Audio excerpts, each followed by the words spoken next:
What happens when a beloved actress sits down for what should be a friendly morning chat and instead finds herself under attack from a host who seems determined to tear her down in just 38 seconds? One comment would expose the true nature of a television personality millions thought they knew. And what followed was a clash so intense that it ended with security being called and a guest being physically removed from the studio. This is the story of how Julie Walters, one of Britain's most cherished actresses, walked onto a morning talk show expecting a pleasant conversation about her latest work and instead found herself in a battle for her dignity against a host who had apparently woken up that day and chosen chaos. The morning started like any other on the show. The lights were bright, the audience was settled in their seats, and the cameras were rolling. Lorraine Kelly sat in her usual spot, smiling that familiar smile that had welcomed countless guests over the years. But something was different today. There was an edge to her energy, a sharpness that those who knew her well might have recognized as a warning sign. Julie Walters walked onto the set to warm applause. She was there to talk about her new film, a project she had poured her heart into. She sat down, smoothed her dress, and prepared for what she summed would be the standard questions. How was filming? What drew you to the role? Tell us something funny that happened on set. The usual comfortable territory of morning television. Lorraine began pleasantly enough. She welcomed Julie, complimented her outfit, and made a joke about the weather. The audience laughed. Everything seemed normal. But then, barely a minute into the interview, something shifted. Lorraine leaned forward and said with a smile that did not quite reach her eyes, "So, Julie, let me ask you something. Your career has had its ups and downs, hasn't it? More downs recently, some might say." The audience went quiet. Julie blinked, clearly caught off guard. She let out a small laugh. The kind people do when they are not sure if someone is joking or not. She replied, "Well, I have been fortunate to work steadily over the years. I feel very lucky." But Lorraine was not backing down. She pressed on, her voice taking on a tone that was almost mocking. "Lucky? Is that what we are calling it? Because I've seen some of your recent films, and well, let me be honest here. They have not exactly set the box office on fire, have they?" Julie's smile faltered. She shifted in her seat. The audience members exchanged uncomfortable glances. This was not the warm, fuzzy morning television they had signed up for. This was something else entirely. "I think," Julie said carefully, "that success can be measured in different ways. Not every film needs to make £100 million to be worthwhile. Some stories are important because of what they say, not how much money they make." Lorraine laughed, but it was a cold sound. "Oh, that is a lovely way to spin it. That is what actors always say when their films flop, is it not? It was never about the money. It was about thart." Meanwhile, the rest of us are wondering why we paid $12 to sit through hours of, well, let me not be too harsh. The tension in the studio was impossible to ignore. Julie was no longer smiling. She sat up straighter, her jaw set. She said, "I am sorry. Are we here to talk about my new film, or are you just planning to insult me for the next 10 minutes? Lorraine waved her hand dismissively. "Oh, don't be so sensitive, I'm just being honest. That is what people love about this show. I tell it like it is. And the truth is, Julie, you're not the draw you used to be. When was the last time you were in something that really mattered? Something people actually talked about?" Julie took a deep breath. Her hands were clasped tightly in her lap. She said, her voice steady despite the obvious hurt, "I have been working in this industry for over 40 years. I have been in films that have touched millions of people. I have worked with some of the greatest directors and actors of our time. I do not need to justify my career to you or anyone else." But Lorraine was relentless. She leaned back in her chair, looking almost pleased with herself. 40 years. Yes, and maybe that is the problem. Maybe you have been around too long. Maybe it is time to step aside and let some fresh faces have a go. Because, and I mean this with all due respect, you are looking a bit tired these days, a bit past it if I'm being completely honest. The audience gasped. Someone in the front row said, "Oh my God," loud enough for the microphones to pick it up. Julie's face went pale, then flushed red. Her hands were shaking now, she said, her voice tight with control danger. "That is an incredibly cruel thing to say. What is wrong with you? Why are you being like this?" Lorraine shrugged, still wearing that awful smile. "I am just saying what everyone else is thinking. You are a lovely person, I am sure. But maybe it is time to accept that your moment has passed. There is no shame in that. Well, maybe a little shame, but you will get over it." Julie stood up abruptly. Her microphone pack nearly pulled loose. She said, "I'm not doing this. I came here to have a conversation, not to be attacked by someone who clearly has some kind of personal issue with me. This is disgraceful. Lorraine stood up too, her voice rising. Oh, sit down, Julie. Do not be so dramatic. This is live television. You cannot just walk off whenever someone says something you do not like. That is not how this works. Watch me. Julie shot back. She started to remove her microphone, fumbling with the wire. A production assistant rushed forward to help, looking panicked. Lorraine stepped closer, pointing a finger at Julie. You are being completely unprofessional right now. Do you know how many people would kill Toby on this show? And you were throwing a tantrum like a child just because I asked you a few tough questions. Tough questions. Julie's voice was loud now, echoing through the studio. You called me washed up. You said I looked tired and passed it. Those are not tough questions. That is just you being nasty for no reason. What did I ever do to you? The two women were now face to face, both visibly angry. The audience sat in stunned silence. The cameras kept rolling. This was no longer an interview. This was a full-blown confrontation, Lorraine said, her voice dripping with condescension. You want to know what you did? You have been coasting on your reputation for years. You show up, collect your paycheck, and phone in performances that a first-year drama student could do better. And then you have the nerve to act like you are some kind of national treasure. It is insulting to people who actually work hard. Julie's eyes filled with tears, but her voice was strong. How dare you? How dare you stand there and question my work ethic? I have given everything to me craft. I have worked on projects that paid nothing because I believed in thestory. I have mentored young actors. I've fought for roles for women my age when the industry wanted to throw us away. And you sitting in your comfortable chair making millions by asking celebrities what they had for breakfast. You think you can judge me? Lorraine's face twisted with rage. Get off my show right now. Get out, I am already leaving, Julie said. She had her microphone off now and handed it to the terrified production assistant. This show is a joke and you are a bully. I hope everyone watching sees you for what you really are. Security. Lorraine shouted. Someone get her out of here. Two security guards appeared from the wings looking deeply uncomfortable. One of them said quietly, Ma'am, we need you to leave the studio. Julie looked at them with dignity and said, I understand. I am going. She turned back to Lorraine one last time. You should be ashamed of yourself. The cameras captured everything as Julie Walters walked off the set. Her head held high despite the tears streaming down her face. The audience sat in shocked silence. Lorraine stood there, breathing hard. Her carefully constructed television persona shattered into a million pieces. And somewhere in the control room, a producer was frantically trying to figure out how to cut to a commercial break, knowing full well that what had just happened would be replayed and analyzed and talked about for years to come. This was not just a bad interview. This was a career-defining moment, and not in a good way. But the confrontation was far from over. As Julie moved towards the exit, Lorraine's voice cut through the studio like a knife. You know what your problem is, Julie.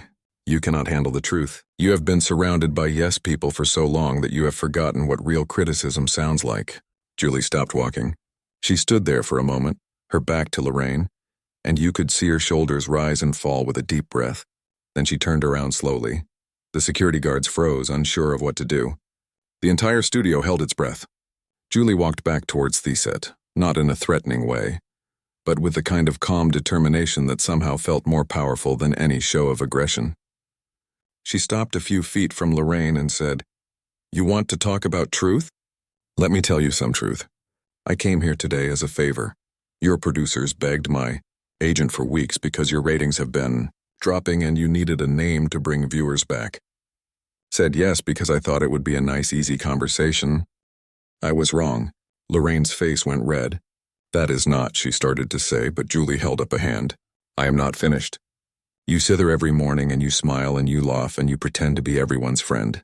But the moment the cameras are off, the moment you think no one is paying attention, you are rude to your staff. You are dismissive to guests who you do not think are important enough. I've heard the stories, Lorraine. Everyone in this industry has heard the stories and now I am living one. The audience was completely silent. Some people had their phones out recording. This was the kind of moment that would be shared a million times before the day was over. Lorraine tried to speak again, but her voice came out weak. I have always been professional. Julie laughed, but there was no humor in it. Professional? You called me washed up on live television. You mocked my appearance. You suggested I should retire and you think that is professional. What you are is jealous. Jealous that I have had a career based in talent and hard work, while you have built yours on being cruel to people who cannot fight back. That is enough, Lorraine said, her voice shaking. Now you need to leave now. Julie nodded slowly. Oh, I am leaving. But first, I want everyone watching to know something. This woman right here, she is not your friend. She does not care about you or your stories or your lives. You are just numbers to her, ratings. And the moment you stop being useful, she will turn on you just like she turned on me today. Lorraine looked like she wanted to say something devastating in return, but the words would not come. Her mouth opened and closed. She looked around at her crew, at the audience, and seemed to realize for the first time that she had lost control of the situation entirely. This was supposed to be her show, her kingdom. But somehow Julie had taken all the power. One of the security guards stepped forward again and said gently, Miss Walters, please. We really do need you to go now. Julie looked at him and smiled sadly. I know. I am sorry you have to be part of this. She glanced one more time at Lorraine. I really am sorry for you. I cannot imagine being so unhappy inside that the only way you can feel better is by making other people feel small. I hope you get the help you need. That statement seemed to hit Lorraine harder than any of the anger or accusations. Her face crumpled for just a second before she caught herself. She said, her voice barely above a whisper, Get out of my studio. It is not your studio, Julie said quietly. It belongs to the network. You just work here. And after today, I would not be surprised if they start wondering whether you are worth the trouble. The security guards began to guide Julie towards the exit again. This time she went willingly, but as she walked, she spoke loudly enough for everyone to hear. To everyone in this audience, to everyone watching at home, I want you to know that you deserve better than this. You deserve kindness. You deserve respect. Do not let anyone treat you the way I was treated today. Not your boss, not your friends, not anyone. You were worth more than that. The audience began to applaud. It started with one person, then two, then suddenly the entire studio was clapping. Some people were even standing. They were applauding Julie, not Lorraine. The host who had just tried to humiliate and destroy her guest was now watching that guest receive a standing ovation. Lorraine's face went through a series of emotions: shock, anger, embarrassment, and finally, something that looked almost like panic. She turned to the cameras and tried to regain control. Well, that was certainly, she paused, searching forwards. That was unexpected. We are going to take a quick break. And when we come back, but the director in the control room had already made the decision to cut away. The feed switched to a commercial, but not before millions of viewers had witnessed the entire ugly confrontation. Social media was already exploding. Clips were being shared. Think pieces were being written in real time. The phone lines at the network were lighting up. Backstage, Julie was being escorted through the corridors. Crew members who had watched the whole thing on monitors stopped her to shake her hand, to hug her, to tell her she was incredible. One makeup artist said with tears in her eyes, Thank you for saying what we have all been thinking for years. She has been awful to work with, and nobody has ever stood up to her like that. Julie hugged her and said, You should never have to put up with that kind of behavior. None of you should. Meanwhile, back on the set, Lorraine was having what could only be described as a meltdown. During the commercial break, with the studio audience still there watching, she turned on her producers. How could you let this happen? Why did nobody step in? You just let her attack me on my own show. One brave producer tried to respond. Lorraine, you were the one who started it. You were incredibly harsh with her from the beginning. We tried to signal you to pull back, but you kept going. Lorraine spun around. So, this is my fault. Is that what you were saying? She comes on here with her attitude and her superiority complex, and somehow I am the bad guy. Another producer, older and clearly tired of the drama, said bluntly, Yes, that is exactly what we're saying. You crossed a line today. Multiple lines, and it was all captured on camera. This is going to be a problem. A big problem. The stage manager interrupted. We are back in 30 seconds. Lorraine ran her hands through her hair, trying to compose herself. She turned to her makeup artist. Fix my face. I look terrible. The makeup artist, who had been with the show for 5 years, said coldly, There is only so much I can do, and then she walked away, leaving Lorraine standing there with her mouth open in shock. The cameras came back on. Lorraine was alone on the set now. The chair where Julie had been sitting was empty, a stark reminder of what had just happened. Lorraine tried to smile, but it came out more like a grimace. Well, she said, her voice artificially bright, that was certainly not how I expected this morning to go. Julie Walters, ladies and gentlemen, always full of surprises. She laughed, but nobody in the audience laughed with her. The silence was deafening. She pushed forward, trying desperately to salvage something. Look, sometimes interviews get heated. Sometimes people disagree. That is the nature of live television. But at the end of the day, I have nothing but respect for Julie and her work. I think maybe we both got a bit carried away there, but it was too late. The damage was done. Everyone watching could see through the attempted backpedaling. Everyone knew what they'd witnessed. This was not a case of two people getting carried away. This was a clear case of one person attacking another, and then facing consequences when the victim refused to play along. Lorraine tried to continue the show as if nothing had happened, but everything felt wrong. Her next guest, a chef who was supposed to demonstrate how to make the perfect Sunday roast, sat down looking distinctly uncomfortable. Before Lorraine could even ask the first question, the chef said, "I have to be honest. That was really hard to watch. Are you okay?" Lorraine blinked, clearly not expecting the question. "I am fine, absolutely fine. Now shall we talk about your recipe?" But the chef was not letting it go, because it seemed like you were really going after her. Julie Walters is a legend. What she said about kindness and respect really resonated with me. I think we could all learn something from that. The color drained from Lorraine's face. She had not anticipated that her own guest would turn on her too, she said, her voice tight. "I appreciate your thoughts, but we are here to talk about cooking, not about." She waved her hand vaguely. "Earlier segments, right," the chef said, nodding slowly. "Of course, but I just want to say for the record, I think you owe her an apology. That is all I will say about it." Lorraine's smile was now completely frozen on her face. She looked like a wax figure of herself. She pushed through the cooking segment, but her questions were distracted and half-formed. She kept glancing at the studio audience, perhaps hoping to see friendly faces. But instead, she saw people whispering to each other, checking their phones and generally looking anywhere but at her. When the segment ended and they cut to another commercial, Lorraine stood up abruptly and walked off the set without a word to anyone. The chef sat there alone, looking around awkwardly until a producer came to escort him away. The audience members began talking amongst themselves, their voices growing louder. One woman in the third row said to her friend, "I cannot believe we just witnessed that. I've been watching this show for 10 years and I have never seen anything like it." Her friend replied, "I know, and honestly I am done with it. I am never watching again." The way she spoke to Julie was disgusting. There's no excuse for that. Similar conversations were happening all around the studio. People were not just shocked, they were angry. They felt like they had been complicit in something ugly and they did not like it. Backstage, Lorraine had locked herself in her dressing room. Her assistant knocked gently on the door. "Lorraine, the network executives are on the phone. They need to speak with you. Tell them I am busy." Lorraine shouted back, "They say it is urgent. It is about what just happened." "I said I am busy."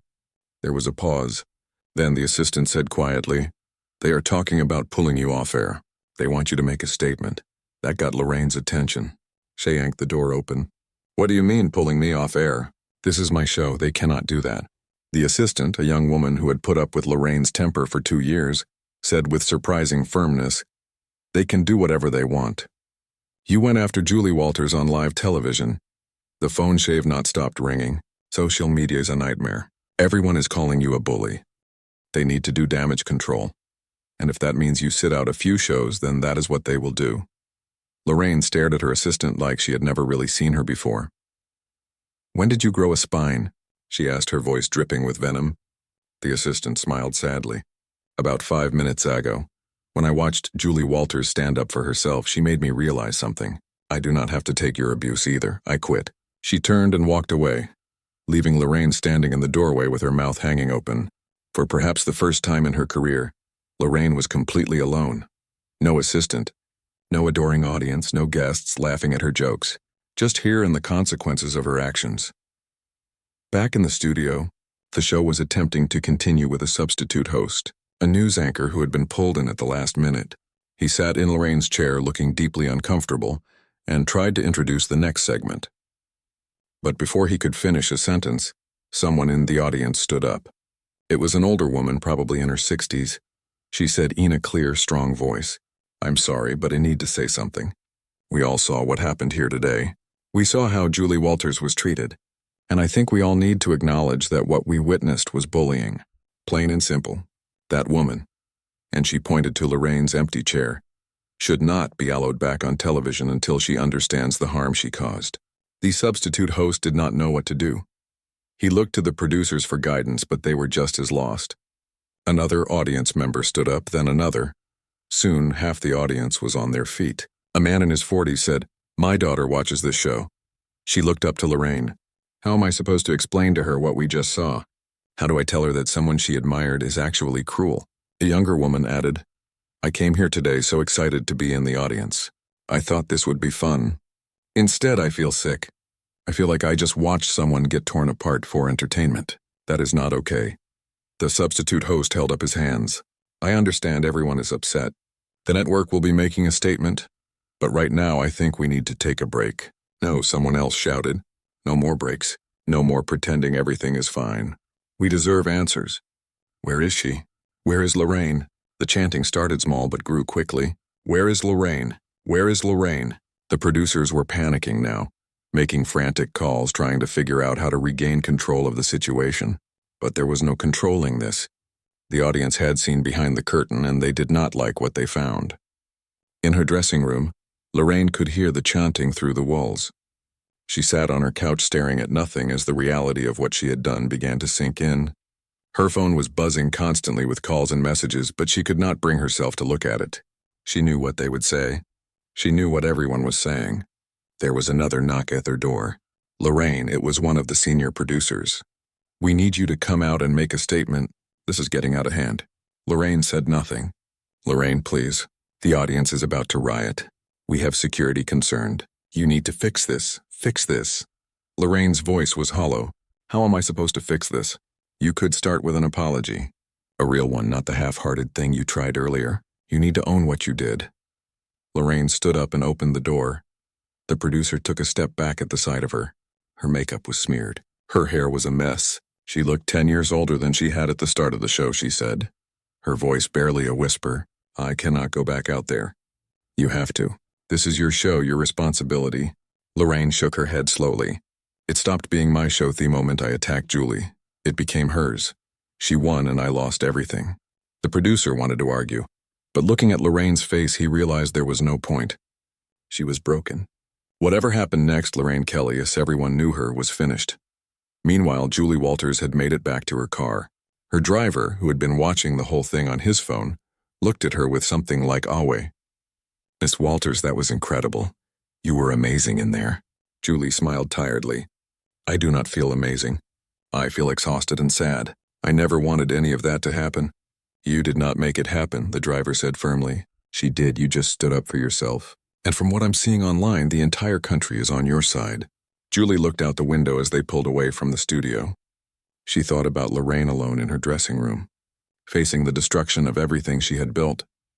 Part of Julie felt sorry for her, but a larger part, the part that had been humiliated and attacked on live television, felt that justice had been served. Sometimes Julie thought people need to face consequences. Sometimes kindness means standing up to cruelty even when it is hard, even when it is painful. She had spent her entire career being gracious and professional, even in the face of difficult situations. But a day she had drawn a line, and she was proud of that. The car drove on through the city streets, carrying Julie away from the chaos she had left behind. While back at the studio, Lorraine Kelly sat alone, finally understanding that her words had consequences, that her cruelty had a price, and that sometimes when you push someone too far, they push back harder than you ever imagined possible.